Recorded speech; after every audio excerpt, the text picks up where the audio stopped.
This is Friday night, and it's FishEZ back on track. I would say a few weeks being away, wasn't able to do this. That is, service the tanks. What you're looking at here is my refilling attempts over at the fish grow house. We've got the tanks.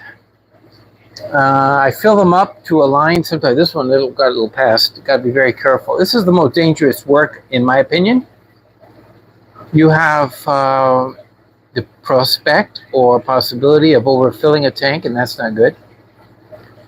So today I went through and cleaned out many of these tanks, giving them bottom cleaning. And then we have the need to refill the tanks, but what I do is use my reservoir with the water that's been sitting, and I will actually replace the water first to any tank that has plecos in it. For some reason, hi Jeff, for some reason the pleco tanks, pleco fish, they just don't like, and any catfish actually is the problem. That they don't like water that's fresh out of the tap, even if you got dechlorinator in there. So for that reason, we give the first batch of water from the reservoir. Here's the reservoir over here. Big black tank in the middle of the room. And what it's doing is I'm refilling it with fresh water as it's pumping out at the same time. That means there's a continuous cycle, but the first barrel full of water actually is used in all the catfish tanks. So the petricola is another catfish that just goes berserk when they get fresh water. And so I don't know if it's filtered water. You mean RO water? Is that what you mean by filtered? That could be it. Filtered water, in my opinion, that's what it seems like. So I just turn this. I can do this one-handed. It's kind of turn it off. Go to the next tank, knock it, then turn the water back on. It's my one-handed refill thing. But filter, it's something to do with, I believe, their sensitivity to maybe there's bits of chlorine or any sense of kind of chlorine. Maybe a tiny bit of chlorine is not going to hurt most fish, and they don't even bother or don't even notice.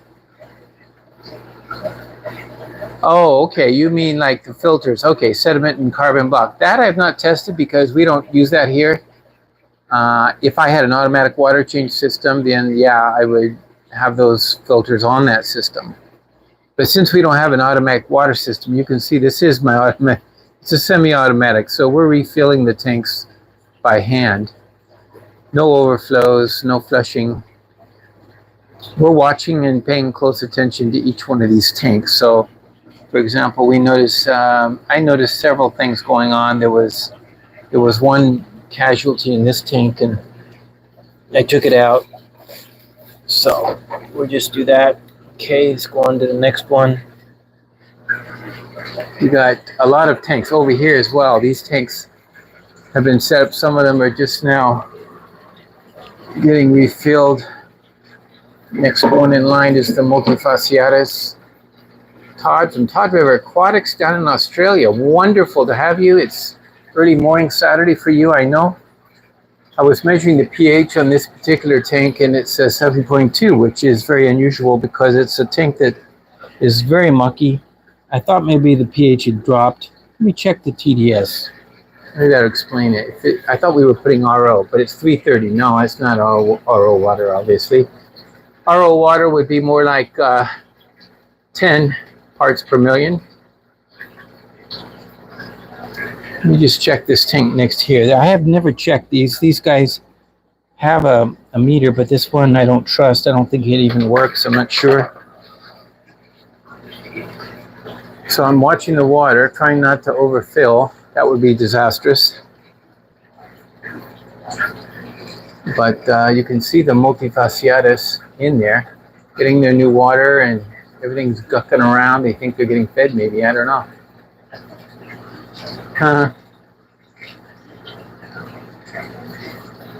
How is everybody tonight? Thank you for joining. Thanks for the thumbs up. We're going to just be refilling. Yeah, I'm not even at my regular fish room. Yeah, you know, replay crew. Oh, you're funny. So, yeah, what's happened is I was spent 2 weeks in California. I wanted to do a live stream from there if I could, but I couldn't.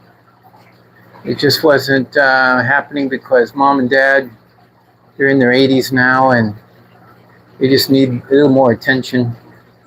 So I couldn't really escape and do much. I did have an opportunity to visit. I'll tell you about that in a few. Look at these plecos. See, they're coming out. If they sense the fresh water. And right now, they're probably noticing that the water's mixed with tap, so they start to act funny. See how they kind of jerk around? Yeah, most catfish don't like that fresh water, even with the prime in it. So that's one thing I've noticed. I usually use fill lines. This is a fill line that tells me how far to go. Some plecos, like I think it's the L401s, have a tendency to climb out of the tanks. They get to the top, kind of jump. So we have lower fill lines for those tanks. We're doing our best to keep them in check. Don't like to find them on the floor, you know. They tend to just kind of, well, you know, feel like jerky after that. It's a little dried up. And this one has a breeder box on it with some plecos. Let's see if we can get this one. I can actually position this thing any way I want. You see how it gets caught under the lip, and I can pump water even one-sided, meaning, like, for example, I can do it like this, and it barely comes out the top, mostly comes out the bottom. You see that? Or I have it so it streams, but most of the time it just runs in either direction using that T. That's the handy dandy way of doing it. I try to do it anyway like that. This tank has some plecos here. I can't even see them. The breeder box is kind of mucky. Let's see if we can see what else is in there. Oh yeah, we have this is some odds and ends. Some electric blue rams. We've got some epistogrammas. We've got the McMasterai golds. We have next to them a couple of more electric blues, Pandarinis, and McMasterai gold. That'll be a pretty fish when it gets bigger. It gets more color, most definitely. Okay, let's come over here and fill this one. Now, it's been every 12 to 13 minutes.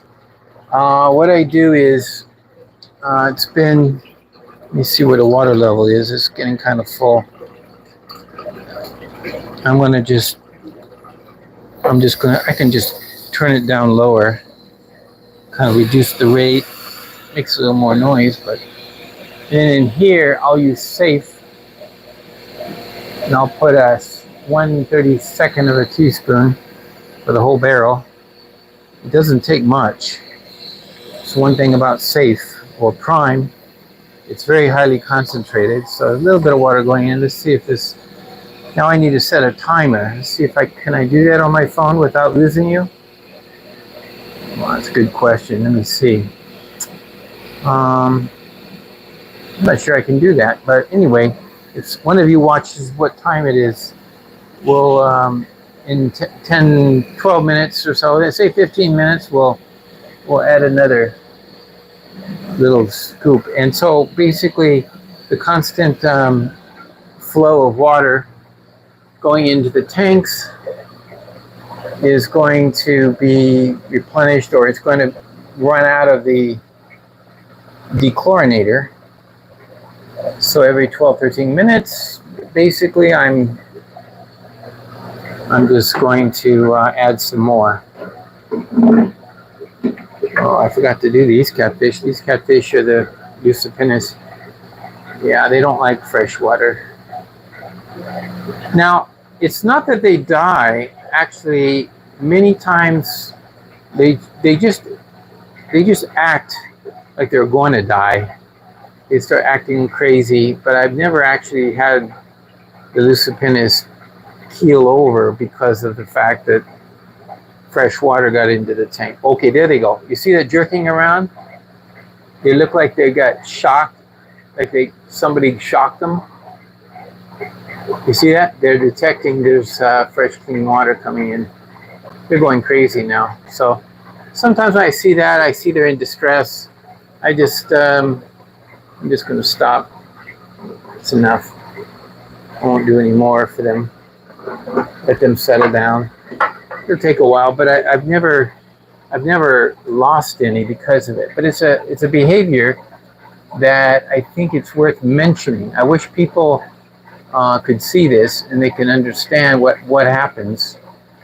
Now, if I let the water sit for 24 hours before pumping it into the tank, aerate it perhaps, fine. But if I do that, no problems. The catfish don't even wink.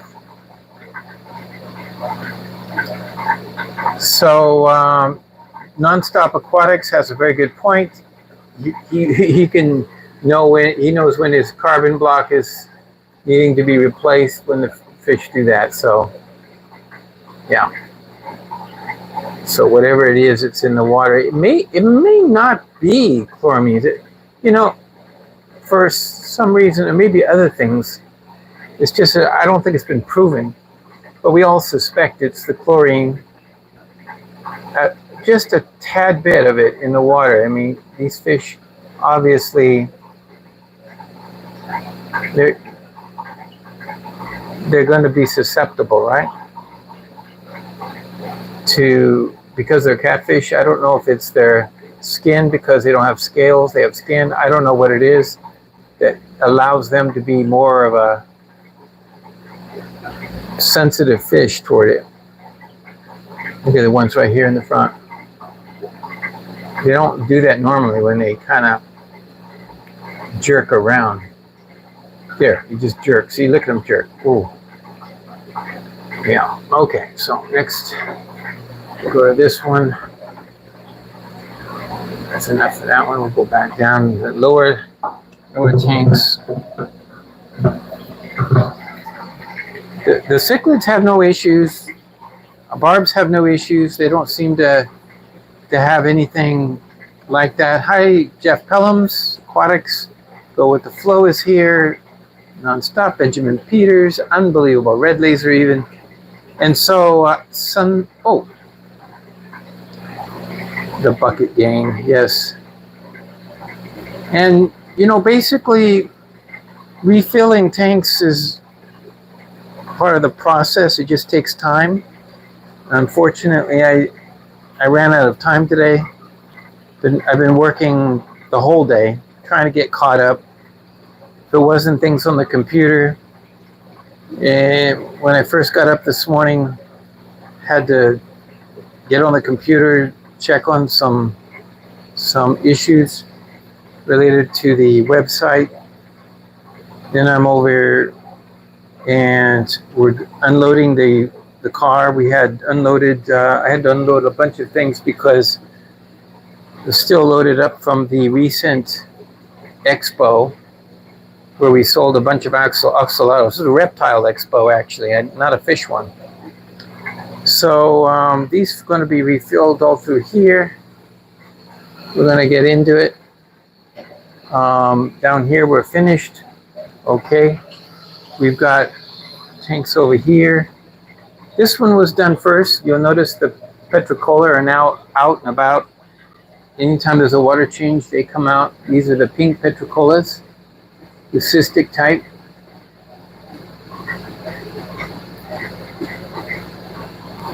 And these are dantums. Dantums don't even flinch. They like water changes, I guess. Okay, we've reached the line. Keep our eye on that. We'll just go over here to the Odessa barbs.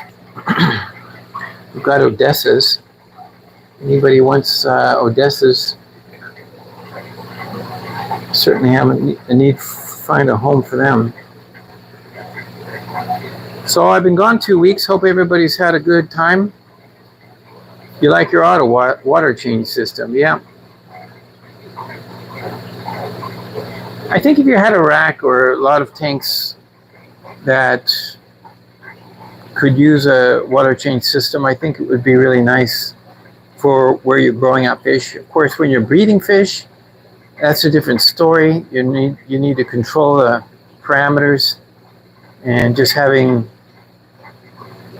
multiple, just having some water flush in twice a day, whenever, however you do it, isn't going to keep the parameters where you want them. Unless they're a kind of fish that your tap water parameters are just perfect, pH and all. Here we have some more of those red. These are more of the Apistogramma. Let me put some water over here. Moving the water. Okay, we're going to put some water here. These are Apistogramma red, gold morph in the back. You see, oh, just got his head poking out. And some super reds in here. Or is these albino longfins? These are albino longfins, not super reds. But you can see the Apistos in the back. I got a few tanks to do some cleaning out. This one is empty and it needs a good reset along with this one. So this one and this one will get reset. We had some medications going on in those tanks and some fish that had some issues, so they're gone now. But the tanks, we won't use the tanks again until we've thoroughly cleaned them out. Basically doing a reset job.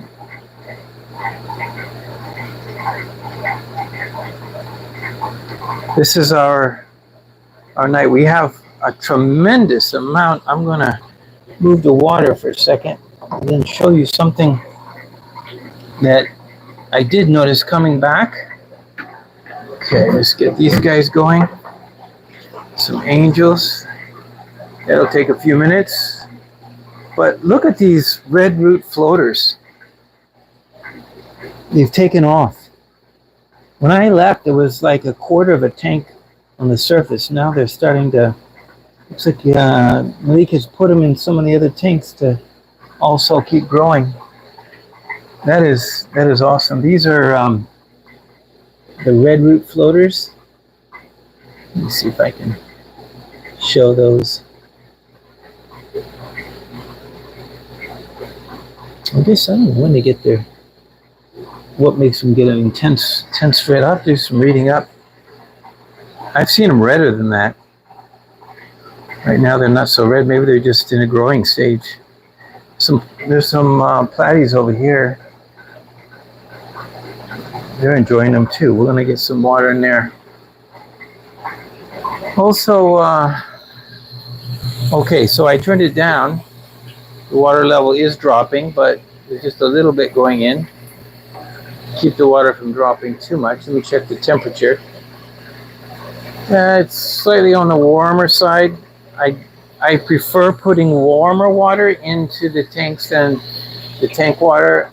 Not that I try to put warmer water. It's just that as long as it's not colder water, I don't want to throw cold water into a tank. That's the difference. So let me just kind of see if I can grab a chair. I think it'll be nicer. Shady Grady is with us. Wow. How are you doing? I know you've had quite a struggle past few months. Get my chair going. That was my chair. Here we go. Let me settle down. Here we go. We got no light on this tank, but we need it, huh? I should clean the glass.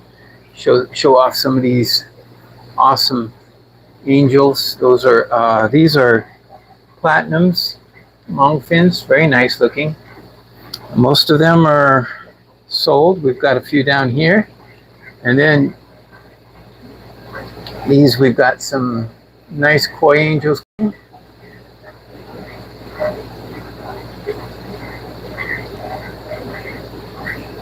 Warmer water when I was there was 90. Right now the room is like 84 degrees. I'm sweating like a pig. That's just because the whole room. There's no heaters in these tanks. The whole room is the whole house really. Upstairs is even worse. But upstairs we keep the rams. Whew.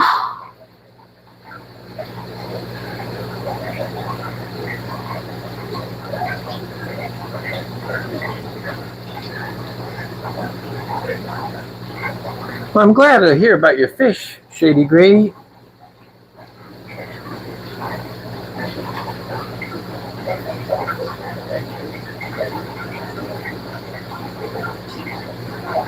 You'll check on them shady barbs. Shady barbs.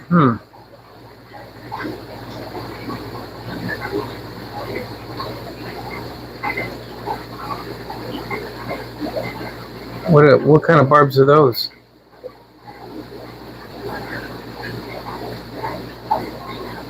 Peplin Creek Aquatics. Thank you for saying hello. Thank you for stopping in, giving the thumbs up and everything. It's been a wild 2 weeks. Been really tough. Got back, and of course, my fish room was converted. Here, these fish down here are just producing like mad. I'm not talking about the dither fish, which are just a few. Those are rummy nose on light sand and light background, so they look washed out. Yeah, but the pH was yesterday was 5.3. It was dropping. We had to do a quick water change, so we have these marks on the side of the tank. Drop. You don't know if you can see them. This tank has them too. You see that?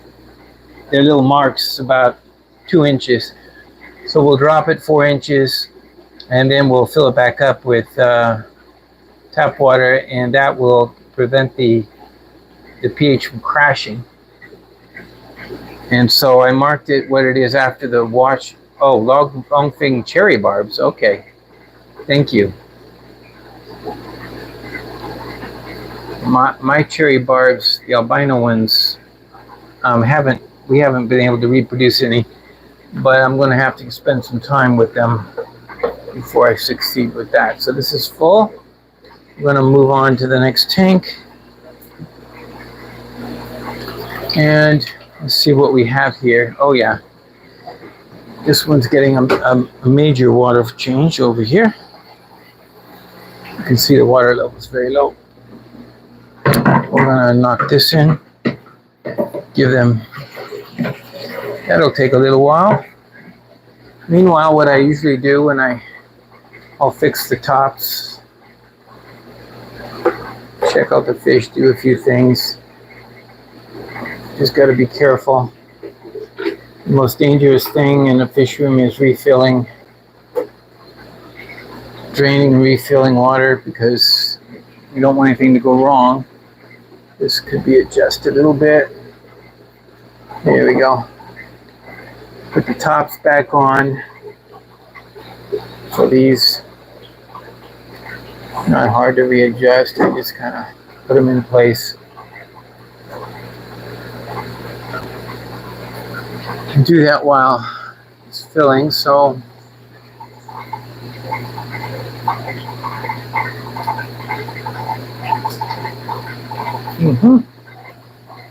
it's Friday night. Everybody's probably a little bored. Maybe they don't have much to do. So thanks for joining us here at FishEZ. I don't know if there's any questions. The rummy noses, nonstop aquatics. Yes, the rummy noses. We've got a breeding project going on. Well, I've got the pairs separated, and I've got all the. I got it in the works. So we're going to breed those rummy noses. You've got males and females ready to go, primed, and I'm anxious to get it going. So in the next few weeks, we're going to do that. I see there's some. These are Odessa barbs. There's also some rummy nose in there. I'm not rummy nose, rosy barbs. Some male longfin rosies. See, there's one. There's just a few got mixed in. Eventually, I'll have to pull them out. Looks like here's a female. Yeah, there's males and females in there. It's easy to tell them apart. I mean, it's not like they're both one of your more famous or common barbs. This rack here, we've got black rams in this tank. We're going to refill this one. This guy had a little issue, and I took care of the issue by using some antibiotics, and it worked. The reason he's got his fin parts missing is because he was a victim of some fin rot, fungus growing out of his fins, and it was pretty bad.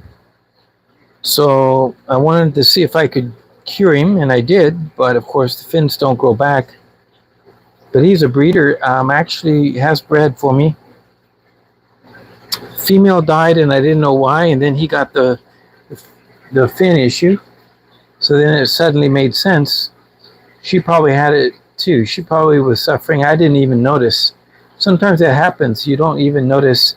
So I wasn't able to get it in time to save her. But it did work for him.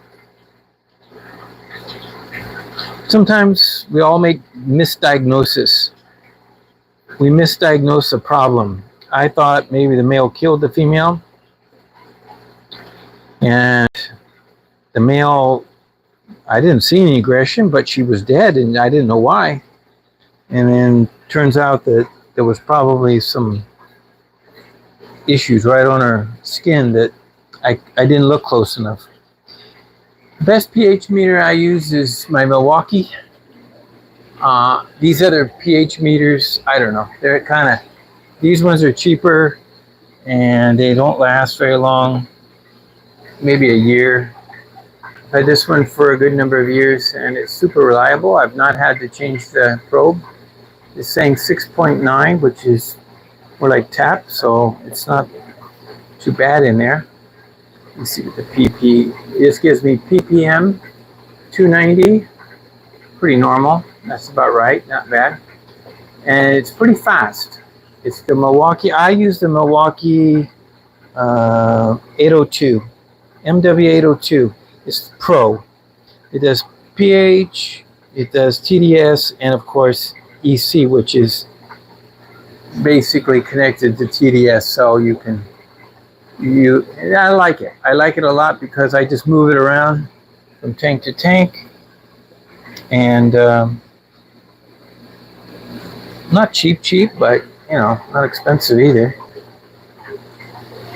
I mean, relatively speaking, for pH probes.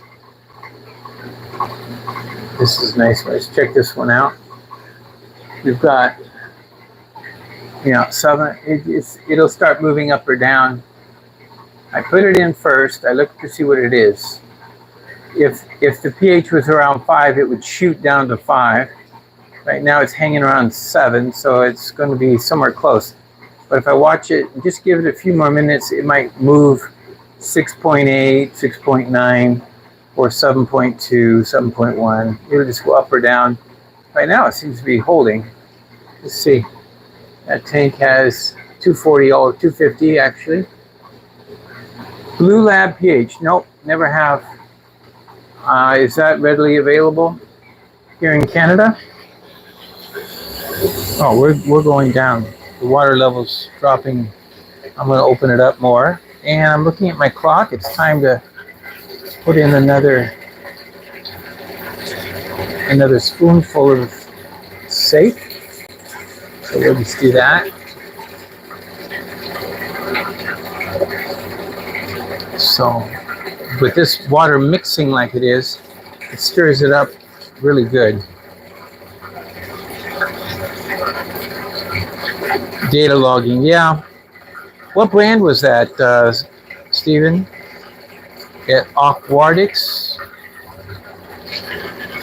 Aquatics. What brand is that Wi-Fi one?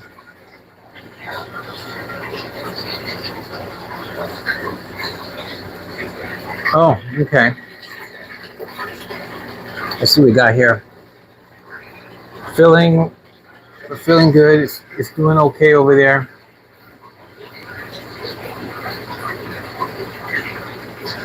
We got time for a question or two.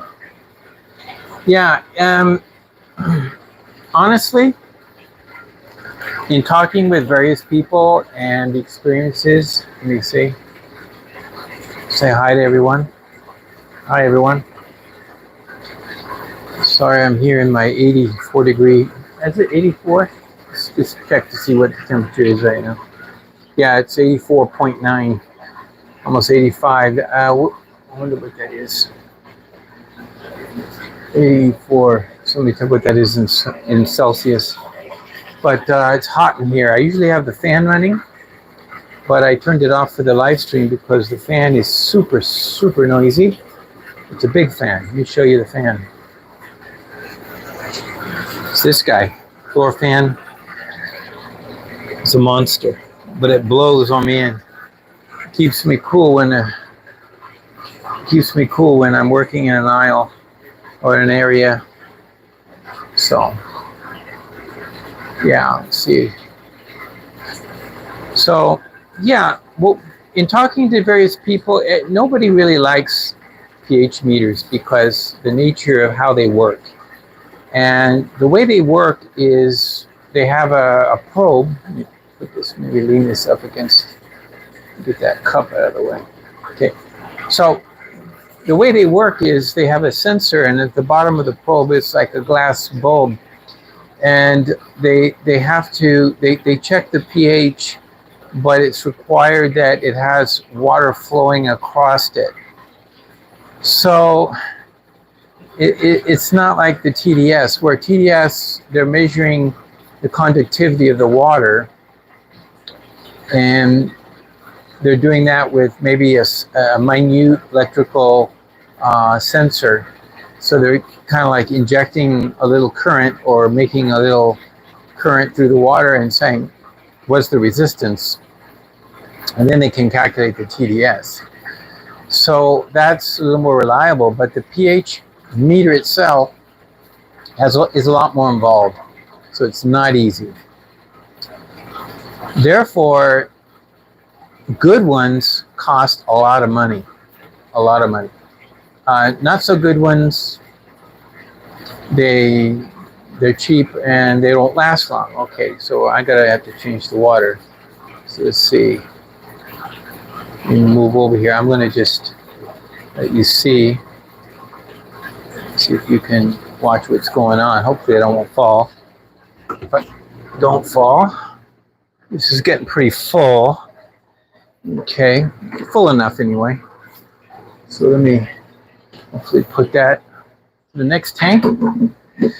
We've got some crowded conditions here. We've got tank stands and all kinds of tanks. What I could do is I could do the black rams first, because they are over here and they will go fast.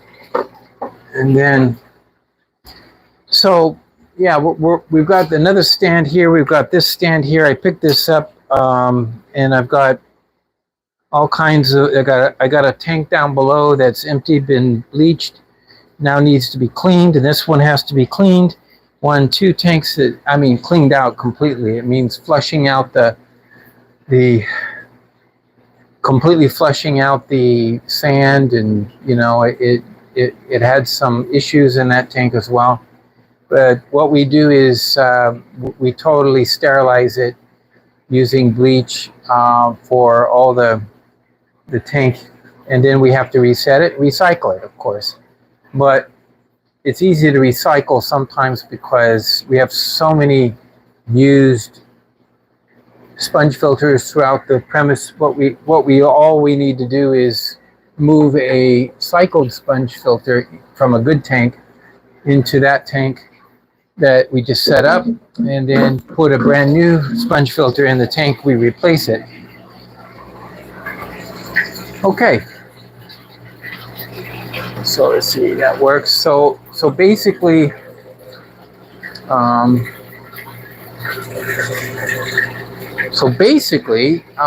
that's how it works.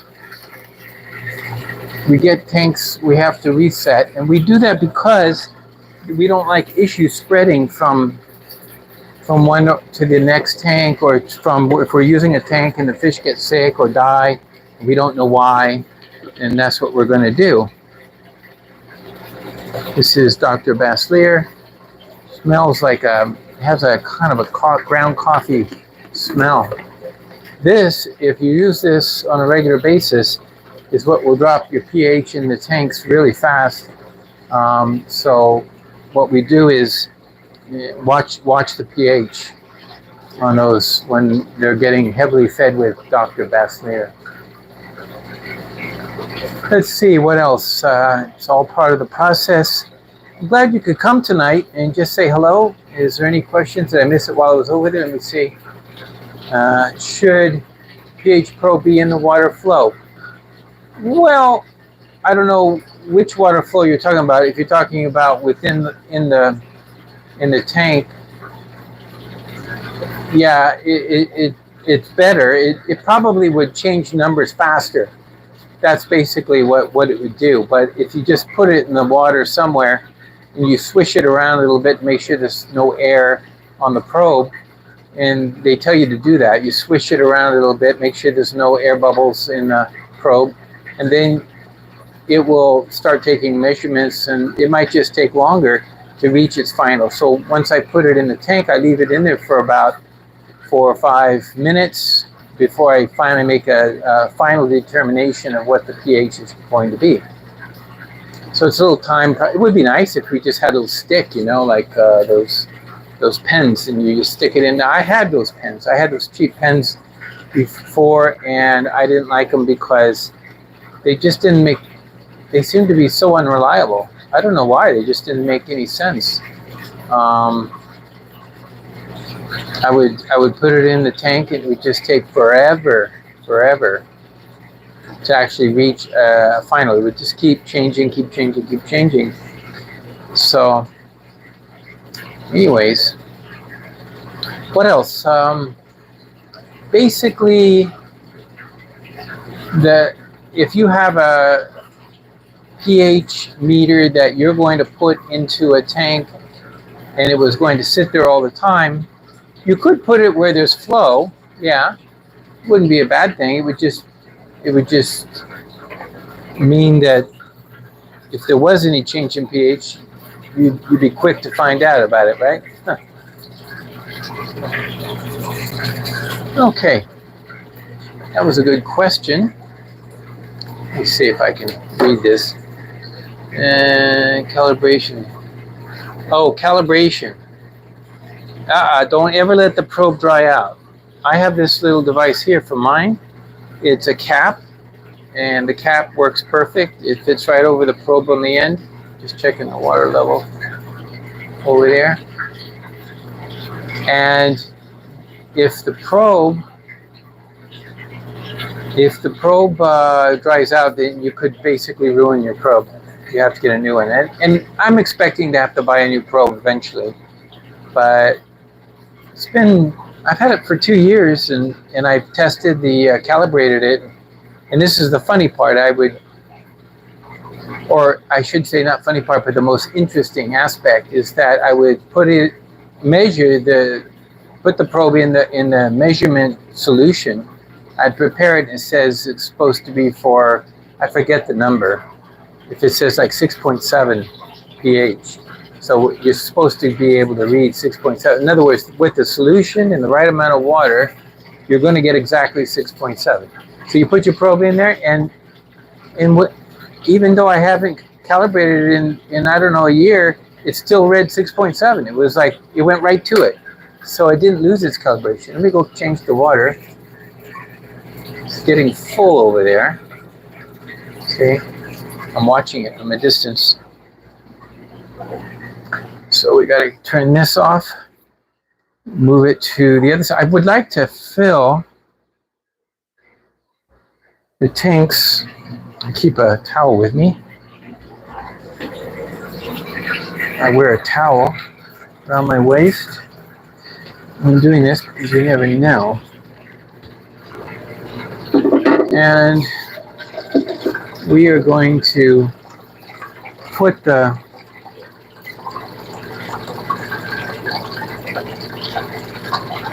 start refilling.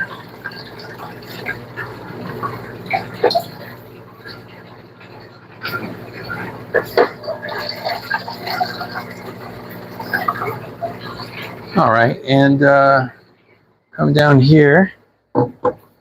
Let's take a look at these tanks. I just had a panic attack. I looked at one of the tanks. Look at this. So on this side, this is our L rack. So I looked at these tanks that need to be refilled, and I said, okay, that's good, that's good, that's good. All right, we're gonna have to refill this one, and then I looked over here. I thought, oh no, it drained out, and then I realized no fish in it. I cleaned it out really good because there was fish in it.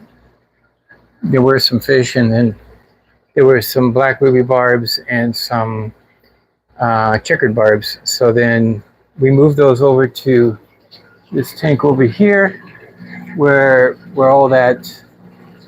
Oh, I have to fill those two up too. I always forget. When you're filling tanks, it's good to do a final check, a back check, before you turn off the water and clean up. There's always a tank that you forgot. You fill. I don't know if you guys have that problem. Maybe it's just a problem for people who have more than 2 tanks. But I see a tank and then panic when I see it empty, and there was fish in it. There were some. Anyway, so this is looks like it's got, this one's got a little subwasser tang. Subwasser tang will just, when the refill just kind of goes all over the place, makes a mess. But somehow, I don't know how, after everything is said and done, the subwasser tank tends to find itself. It tends to move around the tank. I don't know how it does it, but it finds its companions, and then it bundles up again, bunches up. Got some more grow outs here. These are, we've got some, looks like some angels, and then there's some Pistogramma Panderinis and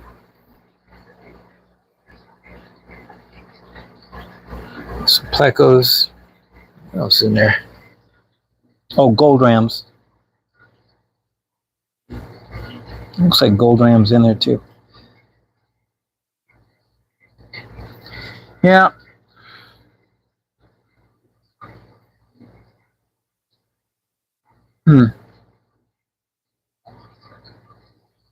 If you do see your fish heading towards the top of the water, looking like they can't breathe, that could be chlorine issue too. So that's another. What time is it? Okay, it's time to put another batch of another scoop, I think.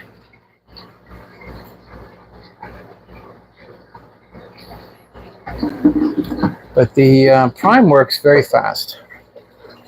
That's one of the things about it. It just works very fast.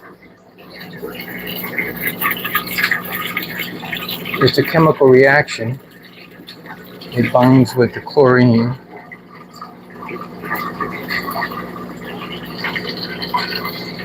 I picked up some sodium sodium thiophosphate. Oh gosh, I don't remember exact terminology, but some of you know what that is. That's also dechlorinator. It's a simple dechlorinator. It's basically what the ingredients is of Prime without some of the additional ingredients that Prime uses to make it a general ammonia wonderful product. But the thiophosphate, oh, does anybody remember what it is? Thiosulfate. There you go. Thank you, Stephanie. Or Stephen. Or I like aqueducts. Aqueducts.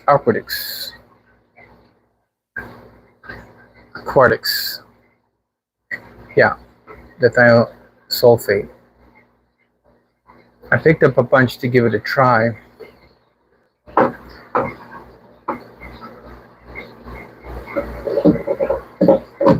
It's not expensive. Prime can be a little pricey. These tanks here, I lowered the water. They've got a pair of Apistogramma pandurinis, and so basically I'm going to take these back to my place. They're 4-gallon tanks. They're very unusual. The size is super small, and they work well in my top shelf, as you know, because I have a headroom problem in that top shelf. So I'm just gonna stick with those four-gallon tanks. Okay, these are all black ruby barbs. As our batch, we watched them hatch a little while back, if you remember. Come out, had a nice batch. Looks like a good, I don't know how many you think in there. Maybe 100. Could be, anyway. Not sure. I don't want to forget these guys. Okay. While I'm doing these last final tanks, these are the last 4. I wonder if I should just do an overall check. Those discus tanks weren't done. Those are all done. Looks like I need to refill these 2. I'm going to reset. Oh, here's one I missed. You see? I always miss one. There's one right there. I missed that one. It's got, these are 6 inches added. And then there's the other ones I'm cleaning out. I'm going to fill those with water as well. So that's what we're doing tonight. We'll get that handled. So, hello, Steve. Shelter Aquatics joining us. This is wonderful. I tell you, Steve has produced one of the best videos I have ever enjoyed on the internet. Honest, totally honest. And it was, what I really enjoyed about it, Steve, it was the one on,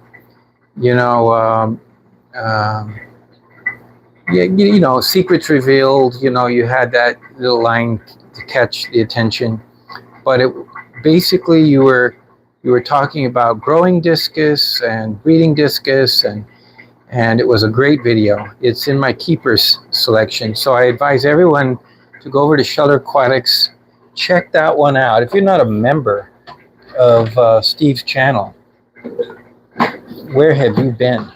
Of course, not everybody's into discus, but Steve has other things too. A lot of experience with rams and other things, so just let everybody know. So we're refilling tanks. These are red root floaters that are just going wild in these tanks.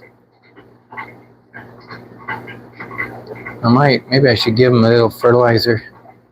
I think I have some downstairs, some plant fertilizer. They would probably like that. And then there's some tiger barbs in here growing out. I don't know what kind, green, a couple of reds, and some black ruby barbs. Here they coming back after I fill it up. They're starting to come out. I have to clean the front glass in order for you to see them. Looks like the black ruby barbs came up to the glass first. There's a few in it from our very first batch. That was our first batch.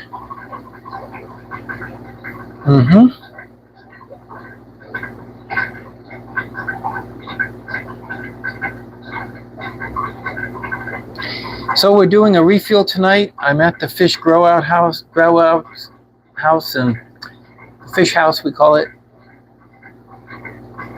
We are. Hey, you know, Steve, it's funny. Of all the things, you know, I was in the States. I should have ordered some things from you. I wanted to try the Bell, get one of those just to have some fun in some of your foods. But I was taking care of mom and dad are in their 80s, and they're just not doing well. I just didn't get around to it. So I was there. Sometimes when I want to get things from the States and I'm going to be there, I'll order things ahead of time, ship it to California, and then from there I can just bring it home. My luggage. Some of the things I brought back in my luggage twice on 2 different flights, they had to inspect my luggage, meaning open it up and say, what is this? And they find tools and things, you know, things I bring in back. Crazy things, I guess. Of course, fish-related items. They're like, what? I had one piece of luggage. It was full of valves, you know, like these kind of PVC valves. I like the ones I get in the States because the ones I find around here are just no good compared to the make. They're much better in the States because even if they're the same brand, I don't know, but you turn them and there's this locking, it just sort of clicks into place, like, and you have that solid feel when you turn a valve on and off. It sort of like has a bump in there or something, so it kind of falls into place and you know it's securely shut or open. Well, either way, I don't know which one it was, but that's something. It doesn't exist on some valves. Some valves, this one is an exception. It's an oldie, but sometimes I've had valves get stuck. Oh no, we've got water. We got a little water. See. Gosh. Sorry about that, everyone. I didn't see the water. Whew. Little disaster in the making. I gotta clean it up. I get that water off the floor. You just enjoy yourself. Chat among yourselves. I gotta clean up. And that's the thing. That's what happens when you're distracted. I didn't want to be distracted, but let's see if... Oh boy. Make sure I got towels handy.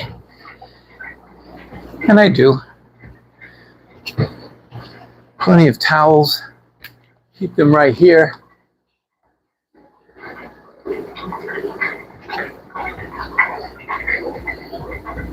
And I'm going to take out some water.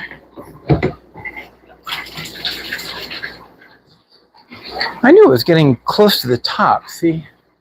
I knew better than that. That's what happens. Now you have something to talk about, right? Everybody's talking about making a mess. I don't know if you guys have issues like I do. This is the number one no. We try very hard not to get any water on the floor.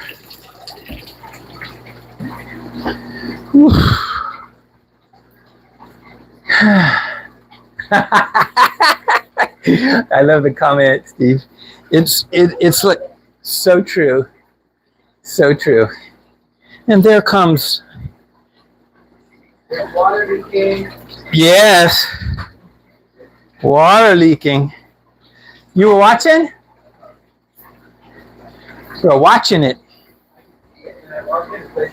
Yeah, I know.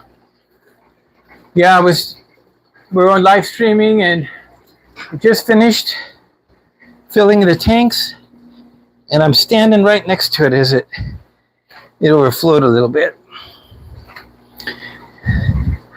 There we go.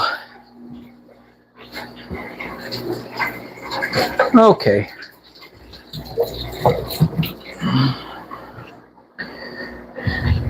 Important thing is always to be there. I don't ever walk away.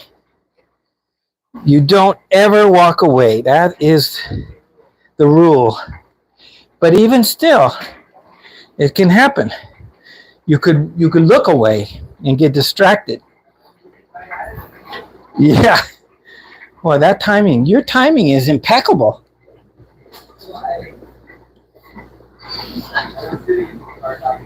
Oh. Oh, okay.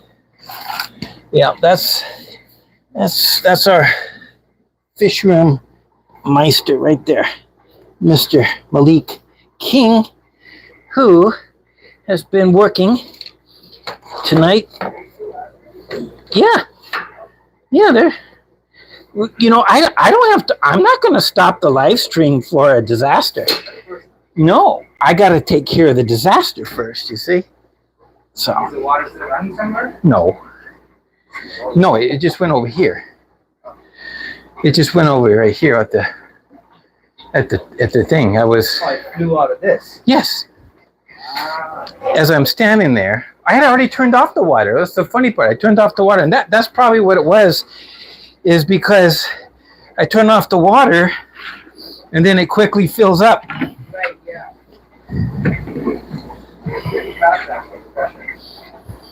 It did pretty good. I mean, I see there's, I mean, it couldn't have been more than a quart of water, but I tell you, it doesn't matter. It just flattens out and goes everywhere. Okay. Well, now it's time to put on the fan, and that will dry it out quickly. All right. Well, let's see if there's any questions, and then we can end this. I can go about my work. Thank you so much for joining tonight. This is what it means, cleaning up. Oh, there you go. See, we got some subscribers. Everybody says hello. He says hello. He's right here. I will try to live stream sometime soon. Yeah? Yeah, this weekend, if I have time. Okay. Good night, everyone, and thank you very much for joining us. It's been wonderful up until this point. Thanks for your questions and joining us for the refill tonight. And we'll be talking at you soon. Most of all, enjoy your fish and keep it real.